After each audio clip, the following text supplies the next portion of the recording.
Jésus, la source de la vraie joie. Un passage qui se trouve dans l'évangile de Matthieu, chapitre 2, versets 10 à 11. Quand ils aperçurent l'étoile, ils furent saisis d'une très grande joie. Ah, une très grande joie. Ils entrèrent dans la maison et virent le petit enfant avec Marie, sa mère, se prosternèrent et l'adorèrent. Ils ouvrirent ensuite leur trésor et lui offrirent en présent de l'or, de l'encens et de la myrrhe. Amen. Dans le Nouveau Testament, c'est dans ce passage que nous trouvons la première mention de la joie. La venue de Jésus nous apporte la joie parfaite. Et la rencontre de Zachée avec Jésus en est la parfaite illustration. Dans le sermon sur la montagne, Jésus a dit « Heureux vous qui pleurez maintenant, car vous serez dans la joie ». Quand Jésus envoya ses 70 disciples, il les envoya avec l'autorité de chasser les démons. À leur retour de mission, ils furent tout euphoriques, fiers d'avoir pu chasser les mauvais esprits. Mais Jésus les replaça sur la bonne trajectoire, celle du salut, en leur déclarant « Réjouissez-vous de ce que vos noms sont écrits dans les cieux ». Devant les miracles que Jésus accomplissait, les foules ne pouvaient s'empêcher de se réjouir de ses œuvres.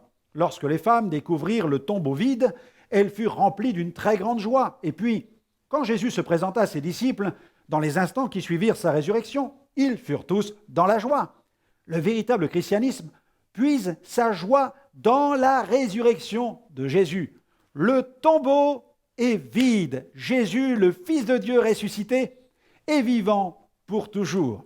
Cette joie ineffable et glorieuse est décrite dans la première épître de Pierre au chapitre 1er, à partir du verset 6 jusqu'au verset 9. Elle est le plus haut niveau de la joie.